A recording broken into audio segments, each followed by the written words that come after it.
কোন বিষয়ের দায়িত্ব যখন অযোগ্য ব্যক্তিকে দেওয়া হয় তখন কিয়ামতের অপেক্ষা করবা। কোন বিষয়ের দায়িত্ব অযোগ্য ব্যক্তিকে যদি দেওয়া হয় তখন কিয়ামতের অপেক্ষা করবা। এলেমের কাজ ডাক্তারের কাজ ডাক্তারের, ডাক্তারি কাজ ডাক্তারের, ডাক্তারি কাজ ডাক্তারের, ইমামতি, খতিবগিরি, বয়ান দেওয়া, কোরআন সহি শুদ্ধভাবে শিখানো, এটা ওই বিষয়ে যারা পারদর্শী তাদের কাজ। তো তাদের কাজগুলা তাদেরকে না দিয়া অন্য অযোগ্য ব্যক্তিকে যদি দেন, এটাই হবে কিয়ামতের আলামত যে আমানত উঠে যাওয়া।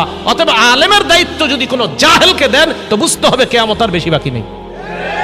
এটা মাথায় রাখবেন। এটাই বললেন রাসূল আকরাম সাল্লাল্লাহু আলাইহি সাল্লাম, ইদা দুইয়াতিল আমানা, আমানত যখন উঠিয়ে নেওয়া হবে, ফান্তাজিরিস সাআ, রাসূল সাল্লাল্লাহু আলাইহি সাল্লাম বললেন তখন কিয়ামতের অপেক্ষা করবা। এই গেল কিয়ামতের এই আলামতগুলা রাসূল আকরাম সাল্লাল্লাহু আলাইহি সাল্লাম বলে দিলেন। কিয়ামতের 10টা বড় বড় আলামত ঘটবে, যে আলামতগুলা ঘটলেই কিয়ামত আর বেশি বাকি নেই, হয়ে যাবে।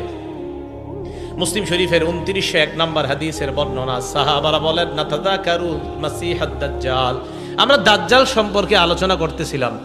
আমাদের সামনে আল্লাহ নবী আসলেন, আসার পর বললেন, মা তাযাকারুনা, তোমরা কি আলোচনা করো? আমরা বললাম, নাজকুরুল মাসিহাদ দাজ্জাল, হুজুর দাজ্জাল সম্পর্কে আমরা আলোচনা করি।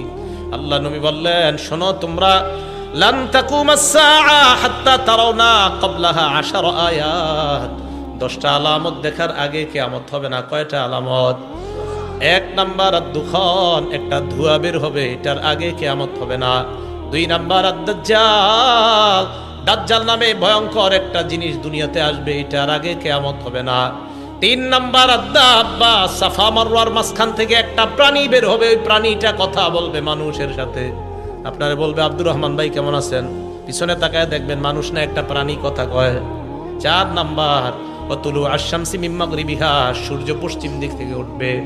5 নাম্বার নুজুল ঈসা ইবনে মারইয়াম, ঈসা নবীর আগমন। 6 নাম্বার ইয়াজুজ ওয়া মাজুজ, ইয়াজুজ মাজুজের আগমন। 7 নাম্বার খসফুন বিল মাশরিকি, পূর্ব দিকে একটা বড় ভূমিকম্প হবে। 7 নাম্বার 8 নাম্বার খসফুন বিল মাগরিব, পশ্চিমে একটা ভূমিকম্প হবে। 9 নাম্বার খসফুন বি জাজিরাতুল আরব, জাজিরাতুল আরব হলো বর্তমান সৌদি আরব, আশেপাশের রাষ্ট্রগুলা, এই জায়গায় একটা ভয়ঙ্কর ভূমিকম্প হবে।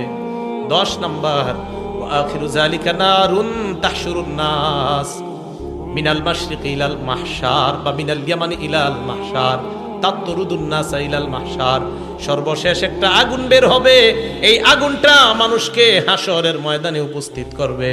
আল্লাহ নবী বলেন, এই 10টা বড় আলামতের আগে কিয়ামত সংঘটিত হবে না।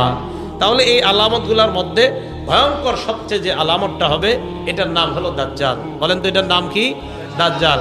মুসলিম শরীফের বর্ণনা আসছে, রাসূল আকরাম সাল্লাল্লাহু আলাইহি সাল্লাম 2946 নম্বর বর্ণনায় বলছেন, মা বাইনা খালকি আদম ইলাস সামা ইলা কিয়ামিস সাআ, আদম নবী থেকে কিয়ামত পর্যন্ত খলকুন আকবারু মিনাদ দাজ্জাল, দাজ্জালের চেয়ে ভয়ঙ্কর কোন সৃষ্টি দুনিয়াতে আসে নাই। তো এটাই হবে সবচেয়ে ভয়ঙ্কর সৃষ্টি।